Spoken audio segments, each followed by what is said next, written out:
नागपुर के आदर्श विद्या मंदिर की छात्रा करीब 2 महीने बाद कॉमर्स टॉपर बनी है। छात्रा का नाम साक्षी राजेंद्र पाठराबे है।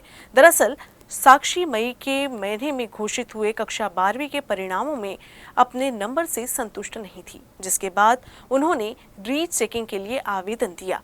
अब आए नतीजे में न केवल साक्षी के अंकों में इजाफा हुआ है, बल्कि उन्होंने वाणिज्य शाखा में सर्वाधिक अंक हासिल कर अव्वल बन गई है। महाराष्ट्र शिक्षा बोर्ड के कक्षा 12वीं के रीचेकिंग में नागपुर आदर्श विद्या मंदिर की छात्रा साक्षी राजेंद्र पाठराबे के 9 नंबर बढ़ गए हैं। इतने नंबर बढ़ने से साक्षी के कुल मार्क्स 97% पर पहुंच गए हैं। इस रीचेकिंग का फायदा साक्षी को ऐसा हुआ कि उन्होंने मई में घोषित परिणामों में कॉमर्स की छात्रा को पछाड़कर शहर में वाणिज्य शाखा में पहला स्थान हासिल किया था। मैंने रिसेंटली अभी HSC बोर्ड एग्जामिनेशन के लिए अप्लाई किया था, जिसमें मेरे पहले 95.5% आए थे, बट मैं थोड़ा कॉन्फिडेंट थी। मैंने पेपर्स दिए थे सारा।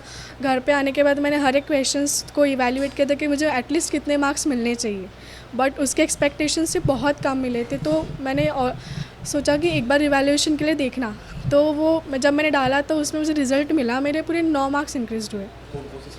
मैंने 2 पेपर्स डाले थे, इंग्लिश एंड IT। इंग्लिश में पहले मुझे 85 थे आउट ऑफ 100, तो अभी उसमें 91 हो गए, 6 मार्क्स इंक्रीज हुए। और IT में मुझे पहले 96 थे और अभी फिर 99 है, 3 मार्क्स उसमें इंक्रीज हुए थे। महाराष्ट्र बोर्ड के कक्षा 12वीं के परिणाम 21 मई को घोषित हुए थे। इन परिणामों में कई छात्र कम नंबर मिलने से निराश भी हुए थे। इनमें साक्षी भी शामिल थी। पहले साक्षी को 95.5% अंक थे।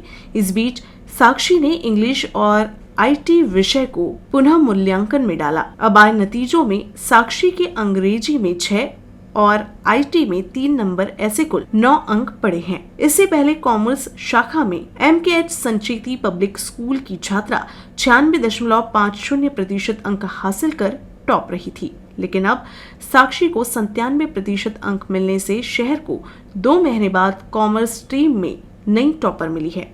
अभी थोड़ा अच्छा लग रहा है। पहले से ही मेरी सारे टीचर्स ने भी मुझे बहुत एफर्ट्स किए थे, क्योंकि उन्होंने मेरा साल भर पूरा परफॉर्मेंस देखा था और उन्होंने नागपुर में तो कंफर्म कहा ही था कि नागपुर बोर्ड टॉपर होगी ही लड़की, बट मैं इतना कॉन्फिडेंट नहीं थी, बट थोड़ा बहुत कॉन्फिडेंस था कि 95 के ऊपर आ जाएंगे। तो बट जो सब्जेक्ट्स में आने चाहिए थे एक्सपेक्टेड मार्क, वो नहीं आए थे मुझे, तो इसलिए मैंने थोड़ा रिवैल्यूएशन के लिए देखा, तो उसमें मार्क्स इंक्रीज और अभी 97% है। देश के लगभग सभी बोर्ड द्वारा अपने छात्रों को रीचेक की सुविधा दी जाती है। कई ऐसे स्टूडेंट्स होते हैं जो अपने नंबर से संतुष्ट नहीं रहते और कॉपी की स्क्रूटनी के लिए अप्लाई करते हैं। स्क्रूटनी वो प्रक्रिया है जिसमें बोर्ड की कॉपियों की जांच दोबारा की जाती है। कई बार इस प्रक्रिया में अंक बढ़ जाते हैं तो कई बार घट भी जाते हैं। हालांकि ये काफी कम देखा गया है कि किसी छात्रा के नंबर बढ़ने से वो छात्र टॉप कर रहे हों।